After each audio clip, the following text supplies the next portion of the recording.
Shalom, everybody. Welcome to this week's journey through Torah. This week is parsha Shemini the Eighth.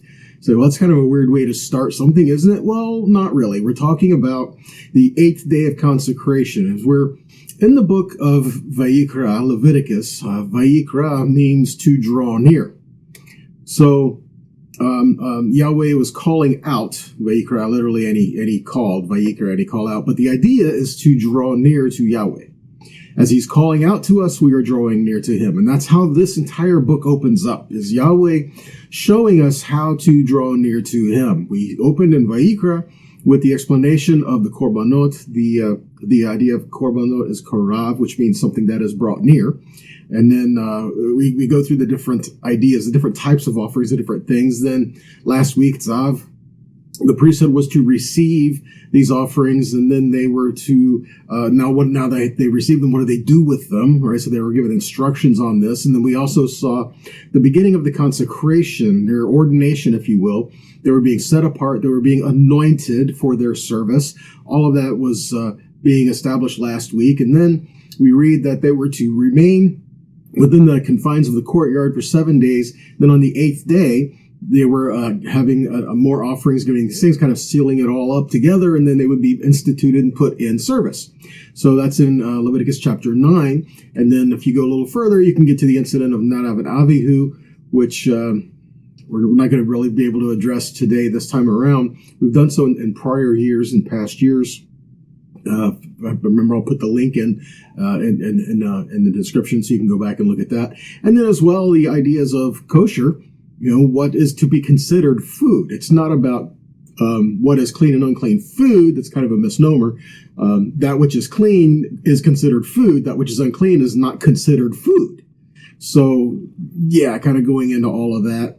And then we've done teachings on that as well, going into Acts chapter 10 and going into what was Paul really talking about when he said, just eat whatever's put in front of you.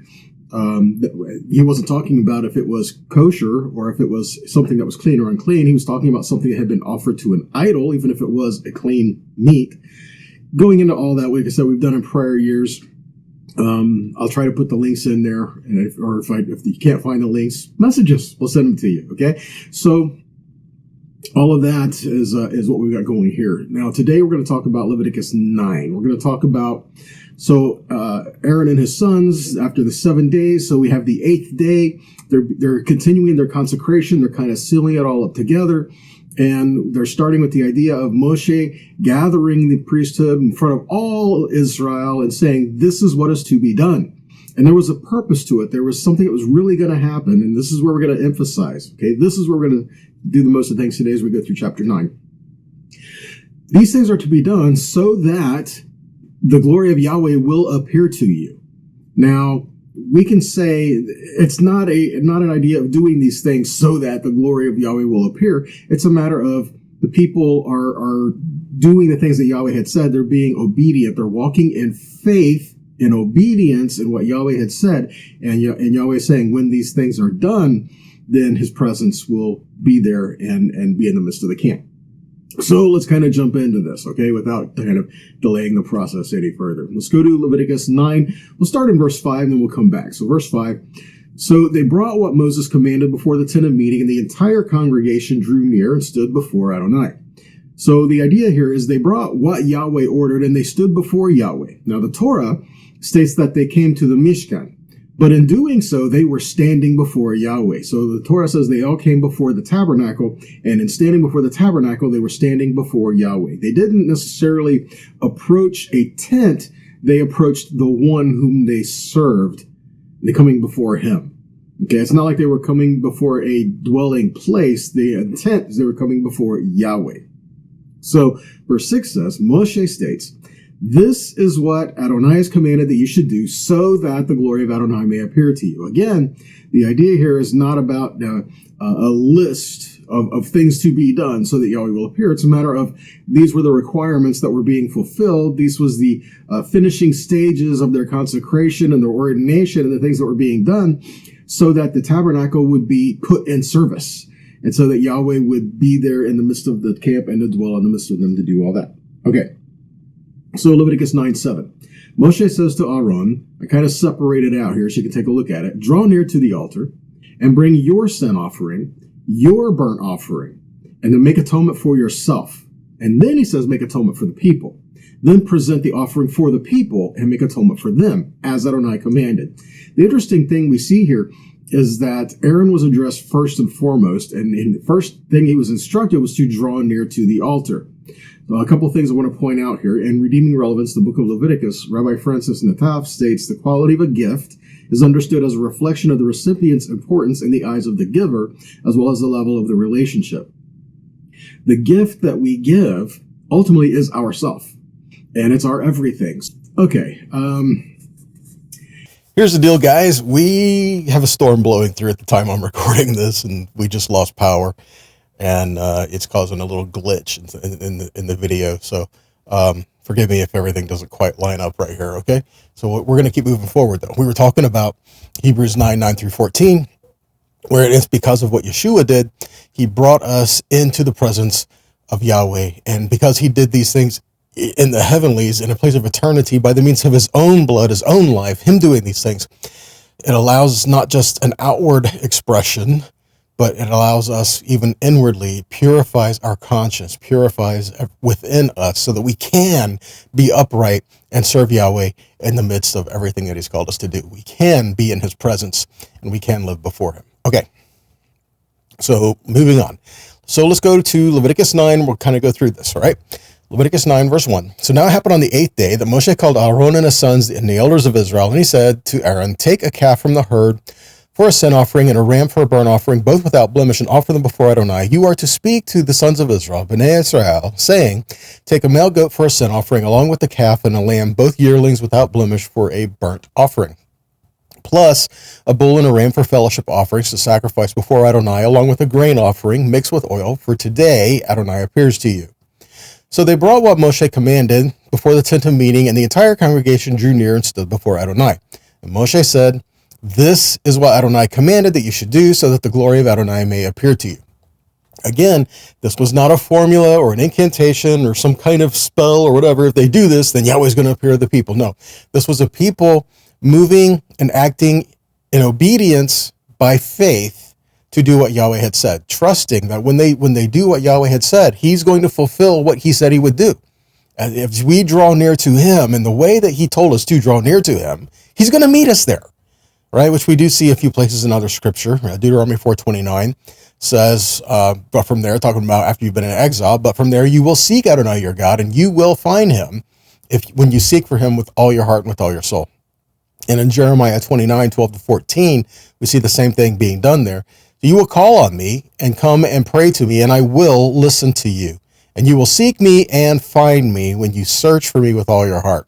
And I will be found by you, says Adonai, and I will return you from exile and gather you from all the nations and from all the places where I have driven you, says Adonai, and I will bring you back to the place from which I removed you as captives into exile. So again, it's about calling out to him and drawing near to him, because he's already called and told us to approach. So then he tells us how to do it.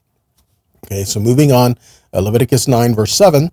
So Moshe says to Aharon, draw near to the altar, bring your sin offering, your burnt offering, make atonement for yourself and for the people, then present the offering for the people, make atonement for them as Adonai commanded. Verse 8, so Aharon drew near to the altar and slaughtered the calf for the sin offering for himself. So he first had to address the sin offering for himself before he could deal with the things for the rest of the people. Back more of that in just a second. Verse 9, the sons of Aharon presented the blood to him, then he dipped his finger in the blood, dabbed it to the horns of the altar, and poured the blood at the base of the altar. Verse 10, but the fat, the kidneys, and the cover from the liver, the sin offering, he burned up in smoke on the altar as Adonai commanded Moshe. And the flesh and the hide he burned outside the camp. So if we go back to Leviticus 4, verses 2 and 3, it says, speak to Bnei Israel, sons of Israel, saying, if anyone sins unintentionally in any of Adonai's mitzvot that are not to be done and commits any one of them, or if the anointed Kohen sins as to bring guilt on the people, then let him first offer for his sin which he committed a young bull without blemish to Adonai for a sin offering. So what we see here is a picture. Before Aharon could make atonement or bring any of the offerings for anyone else, he first had to deal with himself. He first had to make sure atonement was provided for himself. He had to make sure that he was right and in good standing and proper with the things that Yahweh had said and told him to do. So again, he had to deal with his sin offering before he could deal with the people. Because when he sinned, then he brought guilt on the people. He brought guilt on all those that were under his authority to do this. Okay? So think about this. How much more do we see the Messiah was to be sinless? Because if he had sinned, he would have brought guilt on everything under his authority, which is everything. So here we have a picture. The high priest, before he could make atonement for someone else, first had to deal with himself. Okay. And again, it's kind of like the idea of even today, it's a good principle to stand by. You know, how are we going to instruct others in righteousness if we're not willing to walk righteously ourselves? Right. Okay. So for the hatat, for the sin offering, which we see in Leviticus 4:27 and 28, it says, if any one of the common people sins unintentionally and doing one of the things that the Lord's commandments ought not to be done, and realizes his guilt or the sin which he has committed is made known to him. Literally how this reads is, if a single person sins. This prompted the comment that the person was led to sin by separating from the community, becoming an isolated individual, as it states in the Etz Chaim. We are stronger together. The idea is, this is what Yahweh said to do, and I'm going to depart from that and do what I want to do. Okay. So for the hatat offering, which is a sin offering, or also called a purification offering, it says for an unintended violation of the Torah, and in some cases, severe ritual impurity. And this required a purification offering. Hatat means to miss a goal or to miss a mark. In the verb form, it can mean to cleanse or to purify, which we see in Leviticus 14:49. It says in order to cleanse the house. The same word is used there in verb form. And Numbers 19:12, where it reads he is to purify himself on the third day, on the seventh day. Again, hatat is the sin offering or purification offering used as a verb, means to purify or cleanse. So that gives us, again, another picture of what was symbolized here. 2 Corinthians 5:18-21, it says, all these things are from God who reconciled us to himself through Messiah and gave us the ministry of reconciliation. That is, in the Messiah, God was reconciling the world to himself, not counting their trespasses. See, we're talking about sin offering, not counting their trespasses against them, and he has entrusted the message of reconciliation to us. We are therefore ambassadors for Messiah, as though God were making his appeal through us. We beg you on behalf of Messiah, be reconciled to God. He made the one who knew no sin to become a sin offering on our behalf, so that in him we might become the righteousness of God. Hebrews 13:11-15 says, for the bodies of those animals whose blood is brought into the holies by the Kohen Gadol as an offering for sin are burned outside the camp. Therefore, to make the people holy through his own blood, Yeshua also suffered outside the gate. So let us go to him outside the camp, bearing his disgrace. For here we have no lasting city, but we seek the one that is to come. Through Yeshua, then, let us continually offer up to God a sacrifice of praise, the fruit of lips giving thanks to his name, which we also see more examples here. 1 John 3:5, you know that Yeshua appeared in order to take away sin, and in him was no sin. Romans 8:3-4 says, for what was impossible for the Torah, since it was weakened on account of the flesh. It doesn't say the Torah was weakened or the Torah was irrelevant or whatever. It says because of our flesh, we didn't fulfill it, is what it's really getting at here. It doesn't say there was fault with the Torah. There was fault with us, and we did not keep it. So this is a problem.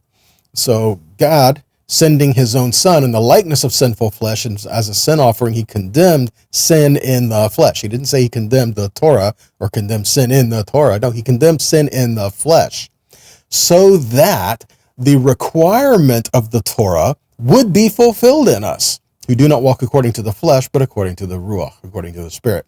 So again, the idea is reconciliation, being cleansed, and being able to have our sins forgiven and come in and to live before him. Okay, after the sin offering was the burnt offering, Leviticus 9:12. Aaron slaughtered the burnt offering, the olah offering, the offering that ascends or goes up.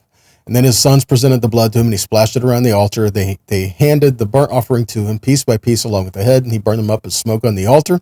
And he washed the innards and the legs, and he offered them up in smoke upon the burnt offering on the altar. So for the burnt offering, this was an offering that ascends completely to the Father. He calls this a pleasing aroma. It is given in complete dedication to Yahweh. Okay, we don't receive any portions of it back. It's just given as complete dedication to Yahweh. And we see in Ephesians 5:1-2, It says, become then imitators of Elohim as beloved children, and walk in love as Messiah has also loved us and gave himself for us a gift and an offering to Elohim for a sweet smelling fragrance. It is not us who live, but Yahweh who lives through us. See, that's the idea. Hebrews 13, 15, and 16, going a little further in that. So Yeshua, let us continually offer up to God a sacrifice of praise, the fruit of our lips, giving thanks to his name. Do not neglect doing good and sharing, for with such sacrifices God is well pleased, which is quoting from Hosea 14, 1 and 2. It says, return, O Israel, to Yahweh your God, for you have stumbled because of your iniquity. Take with you words and return to Yahweh. Say to him, take away all iniquity except what is good, and we will pay with bulls the vows of our lips, the fruit of our lips. The word there for fruit in Hebrew is pri, which is also could also be read as par. The root word here, par, is also the word for bull. So the word for the fruit of our lips and the bulls of our lips, in essence, is really the same words. The idea is that our sacrifices, our words, the things that come from us will be given to Yahweh as well, and may they be accepting and pleasing to Yahweh as well. Okay, Leviticus 9:15. So then he presented the people's gift. He took the goat of the sin offering, which was for the people. He slaughtered it, offered the sin like the first one. And he presented the burnt offering and offered it according to the decree. So Aaron made the offerings for himself. Then he made the appropriate offerings for the people. Then in verse 17, he presented the grain offering, filling his hand with some of it and burning it up in smoke on the altar alongside the burnt offering in the morning. So again, the grain offering, the mincha offering, something said about this. The mincha was a voluntary offering. It was an unleavened offering. It was salted. It was brought to the priest, and the priest takes a handful of it, anoints it with frankincense, and burns it on the altar. So this is, again, the idea of a grain offering, fine flour, right? And then and this is one of the offerings that there's no blood in it, okay? But yet it symbolizes bread as well, okay? So in John 6:50 and 51, it says, this is the bread which comes down from heaven, so that anyone might eat of it and not die. I am the living bread which came out of heaven. If anyone eats of this bread, he shall live forever. And indeed, the bread which I will give is my flesh, which I give for the life of the world. In John 12:23 and 24, Yeshua says, the hour has come for the Son of Man to be glorified. Amen, amen, I tell you, unless a grain of wheat falls to the earth and dies, it remains alone. But if it dies, it produces much fruit. Again, the idea, comparing himself to a grain of wheat that is buried in the ground and it dies, but yet it springs forth in life, right, and produces much fruit. Okay, Leviticus 9:18 says he also slaughtered the bull and the ram as a sacrifice of fellowship offerings for the people. Then his sons brought him the blood, which he splashed around the altar, as well as the fat of the bull and the ram, the fat tail, the layer over the innards, among the kidneys, and the covering of the liver. And they put the fat on the breast, and he burned it on the altar. So the fellowship offering is also known as the peace offerings. There's different categories within it, but that fall under Shalom, the peace offerings. A fellowship offering is one of these things. And this, again, was a voluntary offering. When you brought it, you laid your hands on it, you killed it, and then after it was put on the altar, you received portions of it back, and it was to be eaten in the courtyard. This was a meal for you, literally from the table of Yahweh, to partake in a holy place and to express thanksgiving to Yahweh and to share that with others as well. And again, Romans 5:1 and 2, it says, being justified by faith, we have peace with Yahweh through our Master Yeshua Messiah, through whom we've had access by faith into this grace in which we stand, and we glory in the hope of the glory of Elohim. In Colossians 1:19 to 22, for God is pleased to have all his fullness dwell in him, and through him to reconcile all things to himself, making peace through the blood of his cross, whether things on earth or things in heaven. Once you were alienated from God and hostile in your attitude by wicked deeds. But now he has reconciled you in Messiah's physical body through death in order to present you holy, spotless, and blameless in his eyes. Again, in Messiah Yeshua, we have peace. And he was this peace offering. He made reconciliation for us and gave us peace. So, and fellowship with him as well. Which some translations in Isaiah 53, where we read, and by his stripes we are healed. And some translations read, and in fellowship with him we are healed. Same concept, okay? Leviticus 9:21. So the breast and the right thigh, Aaron waved as a wave offering before Adonai, as Moshe had commanded. So now we're talking about a wave offering. So what does the wave offering got to do with things? Okay, well, things we're looking here. We also see where other things were waved before the Lord. Let's go back to Numbers chapter 8, verses 9 through 11. It says, you will bring the Levites before the tabernacle of the congregation, and you are to gather the whole assembly of the children of Israel together, and you are to bring the Levites before Yahweh, and the children of Israel will put their hands upon the Levites. And Aaron is to offer the Levites before Yahweh for an offering of the children of Israel, that they may execute the service of Yahweh. Interesting here where it says Aaron is to offer the Levites.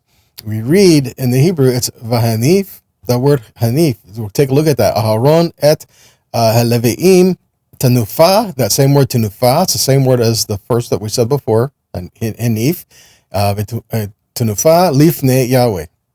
So he is to offer, the word hanif, to offer et Leviim, the Aleph Tav Leviim, the priesthood that's to minister. Tenufa, he is to wave lifnei, before Yahweh. So what's this word lifnei, not lifnei, but the tenufa that we're talking about? What is this? Okay, so the Torah uses two words to describe a physical movement of an object as it is being sanctified or dedicated to the sanctuary. So in relationship to these offerings, there's two words mainly being used here as far as the way its movement goes. It's teruma and tenufa. Teruma refers to a vertical movement, upward and downward. Teruma, it's something, it's being moved up. It expresses commitment to devote an object to Yahweh. You're lifting it up to Yahweh. And then tenufa refers to a horizontal movement, back and forth. This is directing the object towards the community. So again, it pictures of like loving the Lord your God with all your heart, with all your soul, and all your might, and loving your neighbor as yourself. Again, in our relationship with Yahweh, as we're living sacrificially, putting our lives on the altar, like Romans 12 says, we're living to Yahweh, but we're also looking out for one another and living to bless one another as well. Okay, so we see all of these in there. So it's loving Yahweh and directing to the community as well. So if something is dedicated to Yahweh, teruma, it's also tenufa, being given to the people as well. Romans 11:16. It says, so if the first fruit is holy, so is the whole batch of dough, and if the root is holy, so are the branches. So that which was lifted up to Yahweh, if it is received, like the first fruit, okay? If it is received, then the rest of it is received as well. The first fruits that are given of the harvest, if that is received, then the rest of the harvest is received as well. They would even give the first of the challah to the priests, so that there would be a blessing on their households, as it says in Ezekiel, right? So if we lift it up and it be received, so who's lifted up and received to the Father as a first fruit? That's Yeshua. So if he is lifted up and received as a wave offering, as a received, the waving before Yahweh, being dedicated to Yahweh for the community of people, if this happens, if he is received, then we are received as well. And that's what I see in Romans 11:16. If the first fruit is holy, so is the whole batch of dough. If the root is holy, so are the branches. 1 Corinthians 15:20-23 says, but now the Messiah has been raised from the dead, the first fruits of those who have fallen asleep. For since death came through a man, the resurrection of the dead has also come through a man. For as in Adam all die, so also in Messiah will all be made alive. But each in its own order. Messiah the first fruits, then at his coming those who belong to the Messiah. Again, he was our wave offering. He was lifted up, and he was that first fruit that was accepted for Yahweh. And because he is accepted, we are accepted. Okay? And so all of this was done in preparation for what would happen as Yahweh appearing in the midst of the community. Now, Leviticus 9:22. So then Aaron lifted up his hands toward the people, and he blessed them. And he stepped down from presenting the sin offering, the burnt offering, and the fellowship offering. So it says that Aaron lifted up his hands toward the people, and he blessed them. What blessing do you think he would have said? Would it just be like, I bless you, and that's it?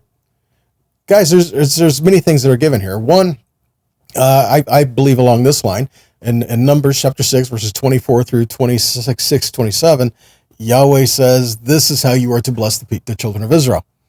And this is how I'm to place my name upon them and give them peace. So all these blessings are done. Yivarechecha Yahweh v'yishmerecha, Ya'er Yahweh panav elecha v'yichunecha, Yasa Yahweh panav elecha v'yasim lecha shalom. May the Lord bless you and keep you. May the Lord cause his face to shine upon you and be gracious to you. May the Lord lift up his countenance upon you and give you his peace. All of this was the Yahweh said word for word, this is how you are to bless the children of Israel, so that I will put my name on them. So if Aaron is making these offerings and he blesses them, what blessing do you think he would have said? I believe it would have been that one. In verse 23, so then Moses and Aaron went into the tent of meeting, and when they came back out and blessed the people, and then the glory of Adonai appeared to the people. So Aharon went in, blessed the people, then Aharon and Moshe went into the tent, and then when they came out of the tent, they blessed the people again, and then the glory of Yahweh appeared to all the people. And then what happened? Amazing thing. Verse 24, fire came out from the presence of Adonai and devoured the burnt offering and the fat on the altar. When all the people saw it, they shouted and they fell on their faces. Amazing thing we see here. It says, so they blessed the people. They went into the presence of Yahweh. And then when they came back out, they blessed the people again. And it says fire came out from the presence of Adonai. I believe this is the way it happened. Fire from heaven, fire from Yahweh came out from the midst of the tabernacle and went straight out to that altar, lit that altar. Yahweh lit that altar and consumed everything that was on it and everything that was there. The fire of Yahweh is now on that altar. And it is that fire that the priesthood was to never let it go out, to keep it burning. And even when they moved, they would smolder it, but they would never let it go out. Okay, and even as they were moving. So it's this fire from Yahweh that is to remain lit on the altar, and that's symbolic of our lives as well. It's the fire from Yahweh that we are to keep lit within our hearts. It is his fire, his presence, his ruach that we are to keep within us, that is lit, and we're to tend that flame and dedicate ourselves to Yahweh, understanding he is the one that causes us to be that olah, completely dedicated to him. He is the one that is the living bread that came down from heaven. He is the one that is our peace offering and that gives us peace. He is the one that makes us whole in his presence. He is the one that has dealt with sin and guilt and transgression and all of our trespasses. And he is the one that purifies us. All of these things together is showing our dedication and submitting to Yahweh in letting him do all these things on our behalf. All right. And we approach him because of what he has done, not because of what we have done, but because of what he has done, we can approach him. So this is our learning. When we go to approach Yahweh, we do it his way, and we learn his will for our lives as we come before him and have fellowship with him. And we'll see that as we continue in the book of Leviticus. And it's kind of like, okay, so then from chapter 9, you go to chapter 10, talk about Nadav and Avihu, where we really pose the idea. So is how we worship Yahweh, does it matter? Yes, it matters. Okay, and the people who are supposed to teach the people of Israel are held to a higher standard and a greater accountability to the holy things. We see that in the story of Nadav and Avihu. And then again, issues of kosher. It's the idea of what we eat, what is clean, what is permissible to be eaten. Yahweh says to not touch the unclean things, to not consume the unclean things, to defile yourself. So again, this is a matter of being holy. Right? Yahweh says, I've made you holy. Stay that way. That's what he's telling us. I've made you holy. This is how you are to live as a holy people. So all of this together is what we're seeing Yahweh instruct to us. There's a lot in here, guys. The more you dig in, the more you discover, the more you find. So I pray you stick with us on this journey. Continue to dig in with us. And I pray that this teaching has been an encouragement to you. I pray it's been challenging to you. And I pray it's a blessing to you as well. And if this has been a blessing to you, then consider making a donation. However, this is out there, right? We need your help to keep these things going on. So please consider making a donation to help us continue putting these out there. And if this has blessed you, then also consider sharing them in whatever avenue that you watch or listen, to help us continue to put the word out there. If it's blessed you, it's going to bless somebody else too, right? So let's help put them out there, and we need your help to do that, okay? So may you be blessed, and may you be a blessing in everything that Yahweh has called you to do in this week and in the times ahead. So in Yeshua's name, may we walk in it, all right? So until next time, shalom.